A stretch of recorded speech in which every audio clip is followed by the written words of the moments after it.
Bismillahirrahmanirrahim. Assalamualaikum warahmatullahi wabarakatuh. Kembali lagi bersama kami di sini di channel Fenzuma Official, channelnya para debaters. Oke, teman-teman Fenzuma dimanapun Anda berada, lagi dan lagi kita akan menyimak dialog atau diskusi langsung oleh Gurunda Bang Suma dengan beberapa teman-teman apologet lainnya. Dan dari diskusi inilah Panji Gumilang mengatakan kalau Bang Zuma itu adalah pemecah NKRI, yaitu bahwa daging dan darah tidak mendapat bagian dalam kerajaan Tuhan. Artinya ibu masuk tanpa daging, ya kan? Hanya roh aja kan? Oke, Yang masih ibu. Terus apa? Kebahagiaan apa? Jadi gini Bu Bunga Purba, coba Anda jelaskan gambaran surganya, bentuk visinya gimana, Gambaran surga. Tapi sebelumnya saya mau tahu dulu ya. Ini ada Bang Dalbo sama Bang Bagoa. Ya, Bang Bagoa, kalau boleh tahu ini dari Islam atau Kristen, Bang? Halo Bang Bagoa. Halo. Oh, kalau nggak ngomong peturunin ya. Mungkin dari Bang Dalbo. Bang Dalbo ini Islam atau Kristen? Lupa gue. Saya Muslim. Assalamualaikum warahmatullahi wabarakatuh. Waalaikumsalam. Waalaikumsalam warahmatullahi. Assalamualaikum Gurunda. Lanjut. Waalaikumsalam, saudara. Waalaikumsalam warahmatullahi wabarakatuh. Ini dari tadi sebenarnya Dewa gatal juga, ini pengen ngomong. Yakinnya lari. Habis ini antum lah. Di sini udah mau azan soalnya. Apa Oke, kabar Pak? ya mungkin dari Bu Bunga Purba dulu, habis Ya, itu silakan, baru Bu, silakan. Bang Junju dulu ya. Iya, yang sorry Bang Juma ya, yang Iya. narasi-narasi Abang bilang tadi itu semuanya itu berbeda dari yang kami pelajarin. Jadi gambaran tentang surga itu satu adalah tahta Allah. Nah, jadi tahta Allah. Yang kedua itu tempat di mana Allah akan memberi upah kepada umatnya. Ya, dan yang selanjutnya tempat yang aman dari pencurian dan kerusakan, dan selanjutnya tempat yang penuh sukacita, tempat di mana tidak ada perkawinan, rumah, ada sorry ya, ini dulu ya, Tidak ada perkawinan. rumah. Iya. Silakan. Purba ini dapat dari mana? Di surga nggak ada. Ada tadi Yang diomongin Yesus itu soal kebangkitan di Lukas 20 ayat 36 itu. Ketika ada Ibu orang ini belum hari- nonton ini ya, Mbak Ustadz Sugi, dia belum nonton videonya Luga menjelaskan surga. Di versinya Luga, malaikat itu jadi pelayan dia, jadi supir. Kalau jadi saya sih perempuan. simpel aja sih. Pilih Tuhan yang minta cewek atau Tuhan yang memberi cewek, gitu aja. Kalau saya tuh simpel gitu. Tanya sama orang Kristen. Itu lagi. Iya, Itu. karena Tuhannya Kristen ini minta jatah cewek. Di mana di dalam kita bilangan 31 ayat 17 sampai ayat 40 dibaca baik-baik di situ. Tuhan dapat jatah cewek 32 orang. Secara logis mari kita tanya kepada mereka, kamu pilih Tuhan yang memberi cewek atau Tuhan yang minta cewek? Gitu loh. Ayo mikir. Kalau saya gitu aja sih. Ya, tidak ada kawin mawin, tapi Yesus sendiri kawin kok di surga itu. Sudah kembali Bu Bunga Purba atau masih telepon? Oh, masih telepon nih, mungkin penting. Ya, mungkin Sama- dari Bang Juju sama dulu. pendeta. Iya. Ya, Kode friend dulu, kode Assalamualaikum friend. warahmatullahi Ya, wabarakatuh. Waalaikumsalam. Gatal Waalaikumsalam. juga dari tadi ini Bang, sebenarnya pengen nyerang juga gitu kan, cuma tidak dikasih kesempatan gitu.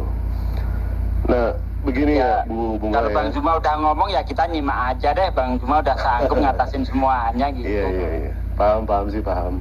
Cuma kan kalau misalkan kita diserang-serang itu, apa kita tidak wajar untuk menyerang balik, ya kan? Kita pun harus bisa yang namanya menyerang balik gitu kan, memberikan pertanyaan juga pada beliau. Begini Bunga Purba, surga itu adalah tempat suci. Hanya diperuntukkan untuk orang-orang yang selalu mensucikan diri. Kami umat muslim setiap hari selalu yang namanya berusaha untuk mensucikan diri. Ketika yang namanya seorang suami setelah melakukan hubungan badan dengan istrinya, kami selalu mensucikan diri. Seorang perempuan muslimah ketika mereka yang namanya setelah beres menstruasi, dia selalu untuk mensucikan diri. Kristen konon katanya ingin masuk ke surga, mandi junub juga kagak. Gimana nih? Lawak-lawak depan kami ya, ente. Gitu. Dan ternyata antara diskusi sama Bang Juma sama Bang Maliaki tadi, surganya Kristen itu ternyata nerakanya bagi Muslim itu. Kami tidak menerima surga yang seperti itu. Pada saat mereka mengatakan kalau Muslim itu berharap sama yang namanya 72 bidadari. Tidak ada satupun Muslim ketika kami melakukan yang namanya kebaikan ataupun melaksanakan segala syariat-syariat yang diperintahkan oleh Allah, kami berharap surga untuk mendapatkan 72 bidadari. Tidak, kami tidak pernah berharap seperti itu. Bahkan konon di surga umat Muslim itu yang dimana temboknya terbuat dari emas bertatahkan berlian, jamrud katulistiwa dan lain sebagainya. Kami tidak berharap itu. Kalau perlu Ibu Bunga pengen tahu, yang kami berharap itu ketika kami di surga bisa berjumpa dengan Allah Subhanahu wa taala, bisa berkumpul dengan Rasulullah sallallahu alaihi wasallam. Itulah harapan kami. Mengenai soal 72 bidadari, silahkan ambil. Silakan ambil, lewat cukup minta janda aja satu cukup, alhamdulillah. Kan bengkok kemana-mana. Sedikit ya saya tambahin ya. Lalu bentar sedikit. Saya tambahin sedikit ya, bentar. Bentar sedikit bu. Sedikit, bentar. Jadi wanita Muslim di surga itu dapat apa? Dapat perhiasan. Di mana surah Al-Ahad ayat 23? Di surga itu mereka diberi perhiasan dengan gelang-gelang dari emas dan mutiara, dan pakaian mereka di surga terbuat dari sutra. So laki-laki diberi gelang, jadi melambe dong, ya. Jadi adil dong, nggak adil lah dengan pria. Kalau perempuan itu minta jatah laki-laki di surga, itu mah perempuan pelacur, Pak, Bu. Ya, karena wanita itu tidak suka dengan laki-laki yang banyak. Bukan itu keinginan laki-laki perempuan. Keinginan perempuan itu perhiasan, keinginan laki-laki pasangan. Jadi jangan disama-samakan. Hanya perempuan-perempuan yang mental lacur yang menginginkan pasangan yang banyak. Nah, di mana di dalam Al-Quran dikatakan apa yang diinginkan wanita? Perhiasan. Surah Al-Ahad ayat 23. Gitu loh. Jadi perempuan tidak dapat bidadara, tidak.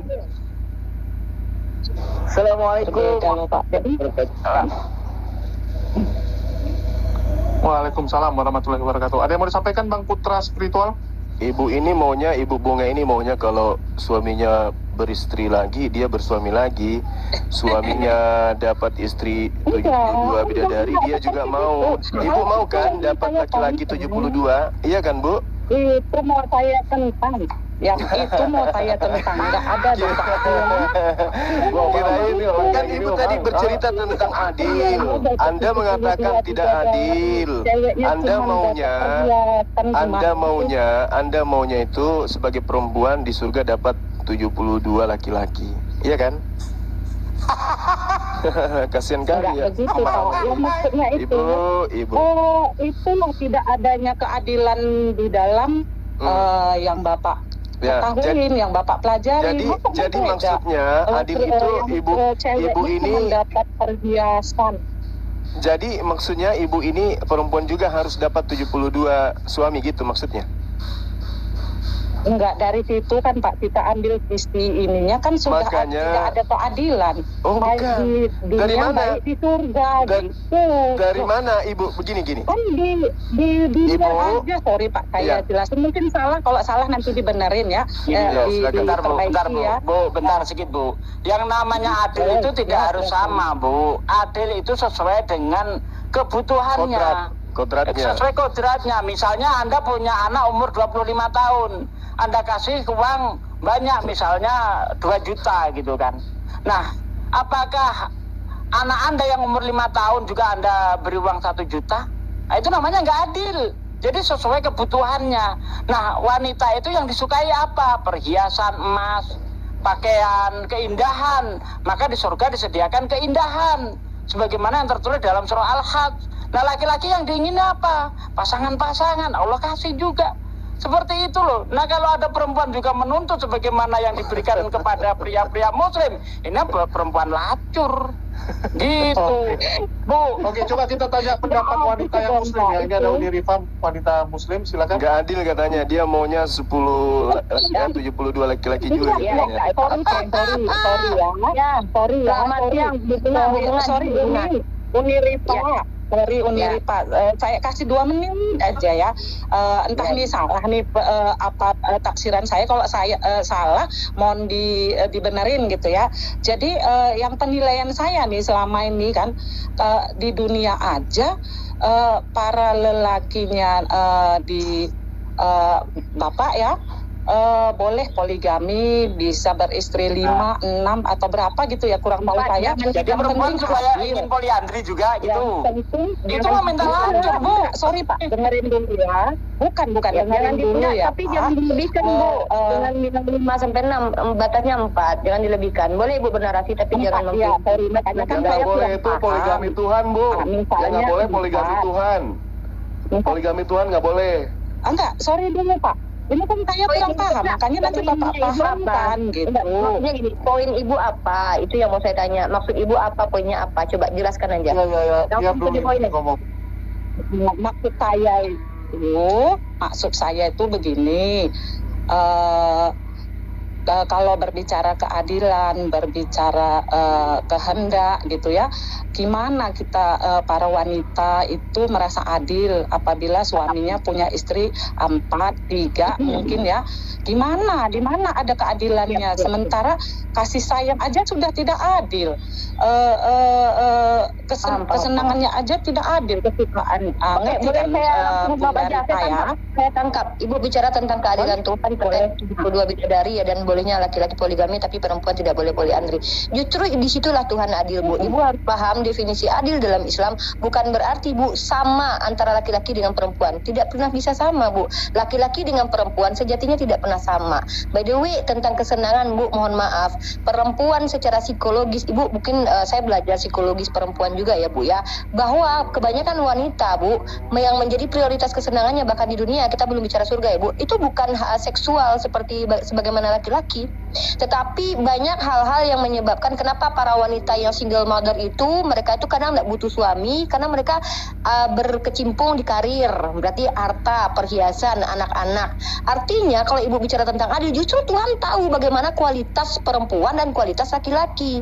Nah, karena Tuhan Maha tahu tentang ciptaannya, maka sesuai dengan kebutuhannya yang diberikan. Saya nggak tahu apakah Ibu Bunga ini memprioritaskan seksual di atas kesenangan segala-galanya. Saya yakin banyak perempuan ketika kami diskusi ngobrol itu nggak itu kepentingan mereka. Ibu contoh ya, wanita-wanita yang sudah punya anak 3 atau 2, bahkan, Bu, mereka tuh sering ngobrol. Ini kalau kita bicara psikis wanita, mereka banyak cerita bahwa mereka tuh lebih, kalau bisa tuh jangan sering-sering gitu, Bu, berhubungan intim gitu. Tetapi kalau kita bertanya pria, Bu, semakin berumur mereka ya, Ibu tanya sendirilah sama suami Ibu. Benar banget tuh Bunda Rifa. Ini kita sudah aki-aki ini, tapi masih mampu 3 kali sehari. Gitu Bunda Rifa, benar tuh Bunda Rifa. Kita ini aki-aki ini masih mampu 3 kali sehari. Prop. Beda dengan biniku. Beda dengan wanita-wanita. Itulah. Bicara tentang laki-laki, di mana mereka boleh menggauli istrinya setiap hari. Ibu mau gitu di surga itu bergaul, terus kan nggak pengen senang-senang kan, pengen lihat pohon-pohon, pakai perhiasan, ngobrol sama teman-teman. Makanya ada bidadari kalau si suami sedang butuh. Ini logikanya, Bu. Mohon maaf nih, logika cetek ya, Bu. Ini saya bawa logika anak SD nih. Artinya di sini adil itu bukan berarti antara laki-laki itu disamakan dengan perempuan, tapi kecuali Ibu, menurut Ibu seperti Bang Zuma dan Pak Desugi tadi bilang bahwa ketika suami Ibu poligami, Ibu pengen keadilan tuh laki-laki perempuan juga poliandri. Artinya Ibu menginginkan dipakai rame-rame. Nauzubillah min zalik. Justru wanita semacam ini yang tidak boleh masuk surga dalam Islam. Nah begitu, Bu. Jadi keadilan Tuhan itu bukan seperti keadilan kita gitu loh, Bu, ya. Mohon maaf Ibu, kita beda dengan Tuhan, Bu. Tuhan itu bukan memberikan sama antara ini contoh, Bu. Ini contoh. Ibu punya anak, saya bawa ke anak deh. Ini logika sederhana lagi deh. Ibu punya anak laki-laki dan perempuan. Apakah sama yang Ibu berikan hadiah kepada anak laki-laki dan perempuan Ibu? Saya tanya. Ya nggak sama lah, Bu, beda. Sama, anak Ibu dua-duanya perempuan, yang satu umurnya 5 tahun, yang satu SMA. Apakah sama Ibu berikan hadiah dua-duanya? Enggak sama, justru enggak adil. Kalau Ibu berikan anak Ibu yang 5 tahun motor, yang SMA motor, maka enggak adil bagi yang 5 tahun, dia enggak bisa pakai. Itu enggak adil. Adil itu memberikan sesuai dengan kebutuhan dan naturnya, Bu. Itu Islam ajarkan begitu. Karena itulah kami percaya bahwa ini firman dari Tuhan. Kenapa? Karena Tuhan memberikan sesuatu yang secara logik masuk akal, maksudnya secara logika dan secara ilmu psikologi perempuan pun kena, Bu. Saya nggak tahu kalau ada wanita yang pengen dipakai rame-rame ya, karena itu pelecehan dalam ranah sosial. Mohon maaf, lanjut. Ya, kartu kuning untuk Unirifa, jangan bahas-bahas Salome Sokatul di sini ya. Ibu sedang menyindir Sokatul. Iya, itu nggak boleh, Bunda. Enggak, aku nggak bawa. Karena kita tadi bukan mengarah ke situ. Iya, jangan bilang Salome, kasihan Sokatul nggak ada di sini dia. Kena Enggak, maksudnya Ibu kan kita kan nggak mau dipakai rame-rame, kecuali kalau ada perempuan yang dipakai rame-rame, maka dia nggak boleh masuk juga gitu. Iya, Ibu Bunga Purba bukan pengikut Sofiatul ya, jangan-jangan. Oke. Mantap. Lanjutkan kepada Oke, saya tambahin, atau mungkin yang dimaksud Ibu ketika laki-laki poligami itu apa bisa adil. Nah, makanya di dalam Al-Quran itu dikatakan, jika kamu tidak bisa berlaku adil, cukup satu saja. Enak, Bu, di dalam Islam itu gampang solusinya. Kalau tidak bisa berlaku adil, cukup satu saja. Tapi kalau tidak bisa berlaku adil, tetap dipaksakan, yang dapat ya dosa, bukan dapat pahala di situ, Bu. Gitu loh ya. Nah, mengenai ketidakadilan ini, coba saya tanya kepada Ibu. Ketika Daud selingkuh atau merebut istrinya Uria, yaitu Batseba, kok justru yang dijadikan korban ini istri-istrinya Daud? Bahkan akan dijadikan aktor pemain prot-prot di tempat umum. Sebagaimana yang tertulis dalam 2 Samuel 12 ayat 11-12. Beginilah firman Tuhan, bahwasanya malapetaka akan aku timpakan ke atasmu yang datang dari kaum keluargamu sendiri. Aku akan mengambil istri-istrimu di depan matamu dan memberikan kepada orang lain. Orang itu akan bersetubuh dengan istri-istrimu di siang hari. Tetapi karena engkau melakukan secara tersembunyi, aku akan melakukan hal itu secara terang-terangan di depan seluruh mata orang Israel. Nah, ini keadilan Tuhan di mana ini? Daud yang berbuat dosa, Daud yang selingkuh, Daud yang mengambil istri orang, tapi kenapa istri-istrinya Daud yang dihukum, yang dijadikan aktor pemain prot-prot di tempat umum? Ini letak adilnya di mana coba? Sementara Daud justru mendapatkan hal yang lebih lagi. Sebagaimana kalau kita lihat di ayat 8, telah kuberikan isi tuan rumahmu, ya, istri-istri tuanmu ke dalam pangkuanmu, orang Yahuda, orang Israel dan orang Yahuda. Kalau itu belum cukup, akan kutambah lagi ini dan itu. Nah, Daud justru ketika selingkuh mendapatkan hadiah yang lebih banyak dari Tuhan. Sementara istrinya yang tidak tahu menau mengenai hal itu dihukum, dipermalukan di tempat umum. Ini keadilan apa? Ayo lanjut. Silakan jawab.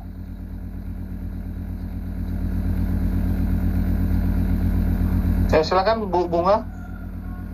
Bunga terakhir. Ditelepon lagi nih sama pendetanya. Kepada Bang, aku 1 menit. Biarkan Sugi Kristologi ngomong, kena sekakmat. Ya, silakan Bang. Assalamualaikum Bang Andi. Assalamualaikum warahmatullahi wabarakatuh. Waalaikumsalam. Bang. Ya, silakan Bang Wan. Ya, jadi begini ya. Sebenarnya begini ya. Jadi begini ya sebenarnya ya. Mau dengerin nggak nih? Nggak mau. Begini doang, apa yang mau dengerin? Sebenarnya masalah hal-hal begituan yang diomongkan tadi Pak Desugi itu sepertinya menggambarkan kehidupan di Jakarta di malam hari di daerah Lokasari gitu. Kenapa ada identik sekali dengan kehidupan malam di Jakarta yang selama ini underground Jakarta.